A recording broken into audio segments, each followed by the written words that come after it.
you see I Just Love Puzzles win? Oh, I was so excited. I kind of thought people would vote for her because she's just a nice older lady, and whenever anyone sees that, they're like, I want her to win. You know, like I think if even people that didn't know her saw it and were like, I want this woman to have this. So I'm really glad she won. Who won the group award? Oh, FaZe won? Okay, yeah, I kind of figured. I was trying hard to get not FaZe to win because I really wanted any of the other groups to win. No offense, FaZe. I just wanted any other group to win. But they had a really big year, so it makes sense. Let's see. Okay, best music streamer was Max. Okay, that's good. I voted for Ari. I thought DDG would have won it, actually. Roleplay streamer was Phantom. It should have been Legends of Evantris. I'm gonna be real. I don't think Phantom's like the worst role player, but I've watched some of his streams. You know, as someone who knows a lot of role players, a lot of it's just like standard stream content, not really heavy roleplay content. I think Legends of Evantris was really like the one. But he does have the biggest community, yeah, and if you have a lot of people voting for you, that's just what happens. I think just being nominated is a huge honor, so it's just good to see names on there.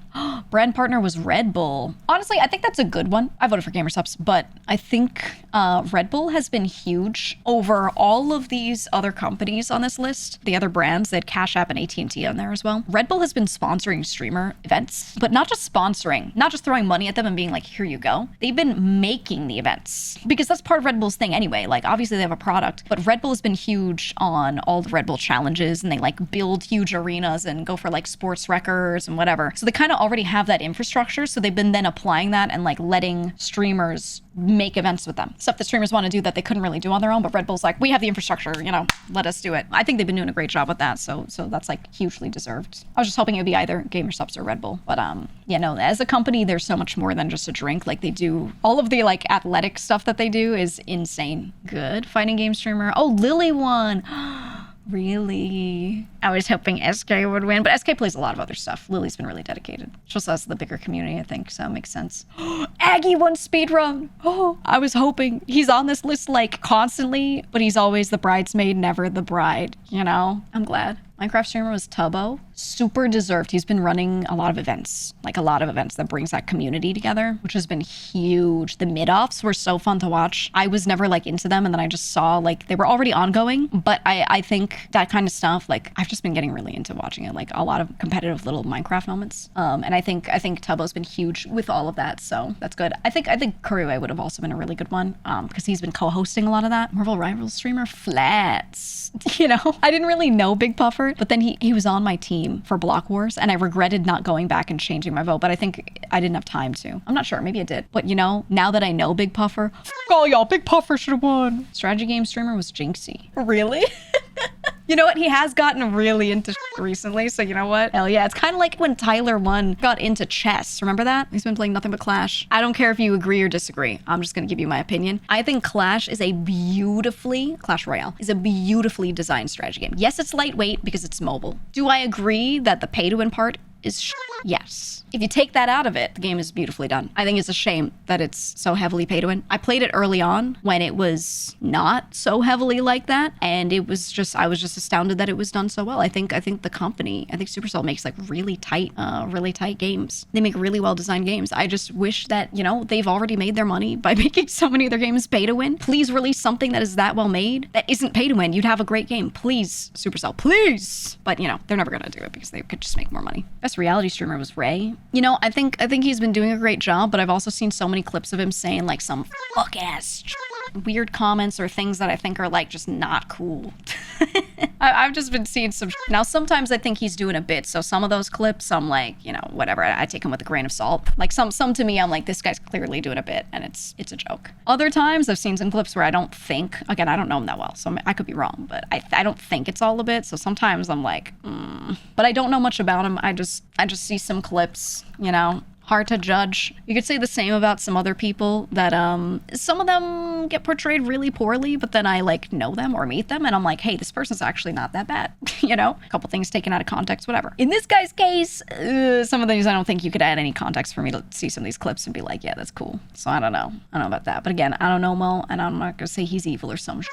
Sometimes it is truly just a character and it's not just for money. It's like, that's just the character. You know, it's hard to tell if you don't know the person. So I'll say my thought, but I'll be very clear that this is formed off of some clips, you know? So I don't really know. Best IRL streamer was Speed. Thank you. Agreed. Deserved. Stream game of the year was Peak. Not unsurprised. Not unsurprised. Part of me wishes it was Schedule 1. I think Schedule 1 had more room for people to like role play in it, you know what I mean? But Peak was just great. Content org was FaZe. Yeah, I kind of wanted it to be, I think I wanted it to be AMP, but I like wanted it to be Hololive. But I voted for AMP because I thought it was going to be between AMP and FaZe, and I was like, not FaZe, please, you know? So I didn't want to be one of those like vote splitters, you know?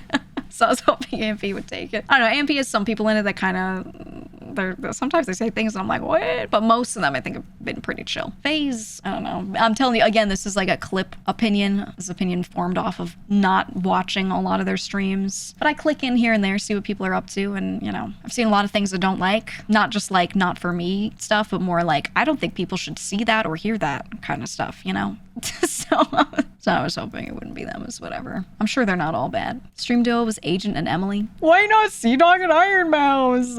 Understandable. They did a lot this year. They did a lot that was very headlining, like it was everywhere. I think Connor Mouse did so much together. So many events too. I mean, they do a lot of streams that are like literally just hang out while one plays whatever game, right? They do a lot of stuff like that, but they also do a ton of events, so it would have been nice to see it. At the same time, look at who they're up against. The size of the community is huge, you know? So I get it. I don't think it's a bad pick. A stream collab was Kai and LeBron. Yes! Kai and LeBron. Actually, I don't think this collab was like that crazy. I think it was like crazy to see that it was LeBron, but I don't think much crazy shit happened compared to some of the stuff that Max and Fred did. And then, you know, I think that was the one really for me. Like, now this is opinion because I just like music. Okay, I just like music. So this is my opinion, but I think the stuff that Max and Fred did together was like insanely cool. But when you bring LeBron James onto your stream, like it doesn't matter what you do. You know what I mean? Like you got LeBron James.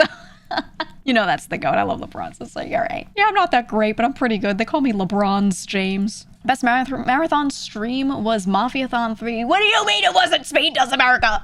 What do you mean? They did a good job on the Mafiathon. I always say it. Kai put so much overhead and so much effort into making his events into like a TV show. I think he did an amazing job. However, I think Speed did more. I just think Speed did more, which is crazy because Kai did so much. He did do so much, but I think Speed's concept and his execution was so insane to just a crazy degree, a crazy level. I wanted him to win that, but I don't think Kai is undeserving for the Mafiathon 3. You know what I mean? Like they were both really good. Best streamed event was Streamer University. Really? Over GP Explorer 3 and over Bingo Brawlers? I don't expect people to know what Bingo Brawlers is when looking at this lineup. I was confused at first, and then I looked it up and I was like, oh, it's this thing. Bingo Brawlers was crazy. I think GP Explorer 3 should have won. Straight up, nothing on this list holds a candle. Nothing on this list holds a candle to what Squeezy did. And that doesn't mean that these other things were bad at all. Streamer Games was cool. Streamer Prom, I think it was a cool concept. I watched it and I was like, it's not for me, but that's okay. It wasn't bad. Bingo Brawlers was, like I said, it was the essence of what streamer events are in that it was an event that let people just remote in. Whereas all these other events, you had to go somewhere. It's no different than regular TV, right? You get people on set for a thing. Bingo Brawlers was truly like a streamer accessible event, you know? So I thought that was like, for me, made me want that one to win, but GP Explorer 3 went insane. I wish that one won. Best VTuber. Yeah, and then Peanut won it. I'm not mad at this, guys. Everyone on the best VTuber list deserved it. They all did. They all did for different reasons. This lineup here is actually insane. If you know all 5 of these people on this list, if you know all 5, every single one of them has something about them or that they've done that puts them into that insane category that makes them deserving. And for very different reasons. Yeah, Peanut's like more in the normie sphere, whatever. And yeah, he uses like something that uses AR technology rather than whatever. Still deserved it. Kenji, I talked about Kenji. He's been so separate. People always talk about quote unquote the VTuber community. He's been so separate doing his own thing for so long. Bro has like multiple channels that do insanely well. He's got his own community that he just built up on his own little island, which is impossibly hard to do as any type of streamer or YouTuber nowadays. Insanely hard to do. And he did that. A very determined person. You know what I mean? It's like all these different people on this list have something about them that's really good. So I don't know. I'm not mad at any of them winning, you know? Best breakout streamer was Adapt. This makes sense, but Vanilla Mace pooped on her carpet.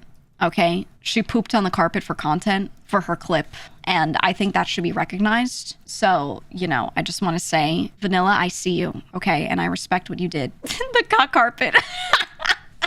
League of Their Own, Maya. I think that's super deserved. She just does so much. Legacy Award went to Double Lift. Ooh, that's good. My Twitch time, for the longest time, like many other people, years ago, was heavily spent in the League community. I played a lot of League, and I watched a lot of League streamers, and I was just there. And I watched so much esports. I watched like every scrim, every match. That was just my entertainment. I loved that shit. And yeah, I used to watch Double Lift a lot, because I played the same champions, and I wanted to absorb.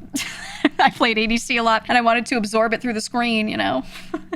I think it's super deserved. Sapphire Award was to Cinna. Okay, once again, Vanilla pooped on her carpet for this. So, you know, just saying.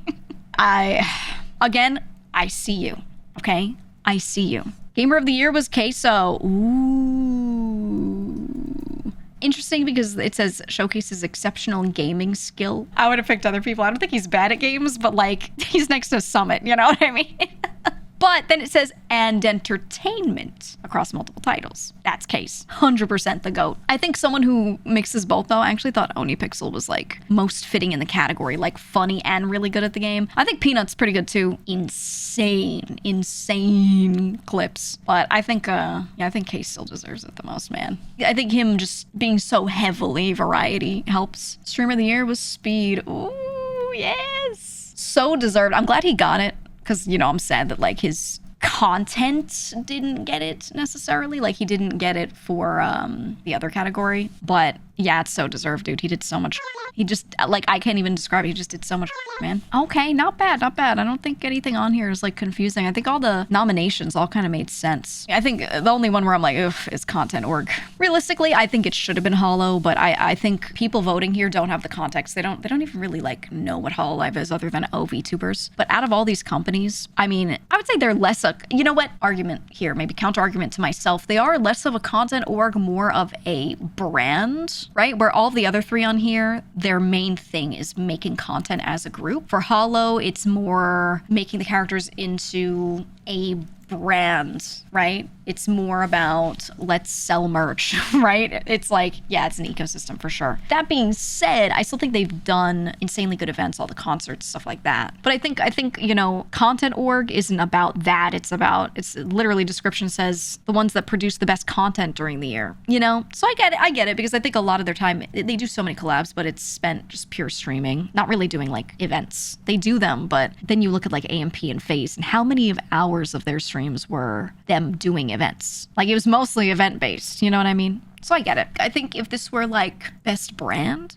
you know what I mean? Like it included outside of content, best like everything, then I'd be like, there's no way anyone else could win. It would have to be Hollow. Like just objectively. Obviously fan vote changes things, but you know what I mean? I'd be like, objectively, then it would have to be Hollow. But it's not that. It's just content. So I feel like if you look at it through that lens, yeah, I still would have picked like AMP for that.